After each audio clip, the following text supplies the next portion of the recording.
Viewers, আসসালামু আলাইকুম। আশা করি আপনারা সবাই ভালো আছেন, আমিও ভালো আছি। এখন আপনাদের মাঝে আমি নতুন একটা ব্লগ নিয়ে হাজির হয়েছি। এই যে দেখতে পাচ্ছেন এই পাট ক্ষেতটি, পাটের জমিটি, এই যে দেখেন পাটের জমিটি। আর এই পাটের জমিতে আমি এসেছি মূলত আপনাদের মাঝে একটি ব্লগ শেয়ার করার জন্য। আর এই দেখতে পাচ্ছেন পাটগুলো অনেক বড় বড় হয়েছে পাটগুলো। এই যে দেখতে পাচ্ছেন পাটগুলো বড় হয়ে আছে। এই পাটগুলো মূলত 10 থেকে 12 ফুট পর্যন্ত লম্বা হয় এবং পাট চাষ অত্যন্ত লাভজনক। আর এই পাটকে গোল্ডেন ফাইবার আর বাংলা হচ্ছে একে বলা হয় হচ্ছে সোনালি আঁশ। এটা বিদেশে রপ্তানি করে অনেক লাভজনক হতো কৃষকের আগেকার সময়। তবে আমি দেখলাম গ্রামে এবার অধিকাংশ জমিতে এই পাটের চাষ করা হয়েছে।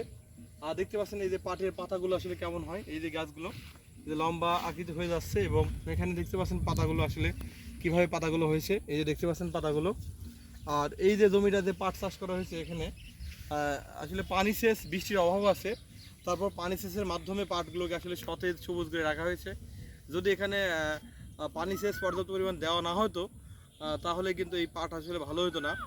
আর আমি দেখতে পাচ্ছেন আমি এখন গেঞ্জি পরেই শুধু ব্লগটা এটা করছি, এই কারণে বিকেলবেলা প্রচণ্ড গরম আর গ্রাম অঞ্চলে এসেছি।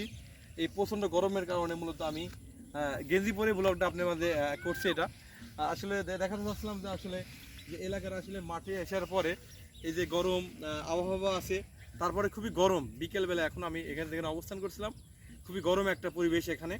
আর এই কারণে আমার গেঞ্জিটা খুলে রেখে আমি এই শুধু এইভাবেই ব্লগটা করছি। আর যেহেতু বললাম পাট চাষ লাভজনক, এই পাট প্রথমে কিন্তু আগে কৃষকরা বনে নিয়েছে। আগে জমিটা ভালোভাবে চাষ করা হয়, চাষ করার পর জমিতে এই পাটের বীজ বনে দেওয়া হয়। বোনার পরে আস্তে আস্তে পাট ছোট থেকে বড় হতে হতে এই পর্যন্ত পৌঁছেছে পাটগুলো। আসলে আমরা যে দেখি কৃষকেরা আসলে প্রচণ্ড পরিশ্রম করার পরে কিন্তু মূলত এই পাটটা তারা পেয়ে থাকে। এবং এর আগে 2 বছর আগে দেখেছিলাম পাটের দাম অনেক বৃদ্ধি পেয়েছিল, অনেক দাম বেশি ছিল, তখন কৃষকরা লাভবান হয়েছিল।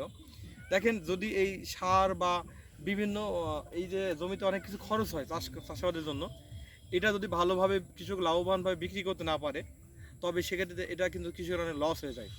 আর এই কারণে আমরা চাই যে আসলে কৃষকরা যখন কিছু চাষাবাদ করবে সেটা যেন বাজারে সঠিক মূল্য এভাবে বিক্রি করতে পারে তারা।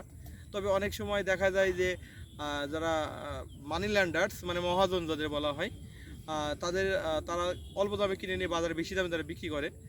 তো তবে কৃষকরা যদি সরাসরি বিক্রি করতো তাহলে অনেক লাভবান হতে পারতো। তো আপনাদের দেখালাম যে পাট আসলে কীভাবে আমাদের যে গোল্ডেন ফাইবার সোনালি আঁশ সেই জমিটা আপনাদের দেখালাম। দেখেন এই যে দেখতে পাচ্ছেন জমিটি, এই জমিটা অনেক দেখালাম আপনাদের যেন এই জমিটি আপনাদের পাট গাছ কীভাবে হয়, পাট কেমন হয় সেটা দেখানোর জন্য আমি চেষ্টা চালালাম। যদি ভিডিওটি ভালো লাগে অবশ্যই আমার চ্যানেলে লাইক করবেন এবং শেয়ার করবেন। এবং আমার জমিটি তুমি এই ভিডিওটা দেখিয়ে দাও, ওইদিকে অঞ্চলটা দেখিয়ে দাও। দেখতে পাচ্ছেন সমস্ত। যদি ভিডিওটি ভালো লাগে অবশ্যই লাইক কমেন্ট শেয়ার করবেন এবং আমার পাশে থাকা বেল আইকনটি বাজিয়ে দিবেন। সকলকে ধন্যবাদ জানিয়ে আমি এই ছোট্ট ব্লগটি শেষ করছি। আল্লাহ হাফেজ।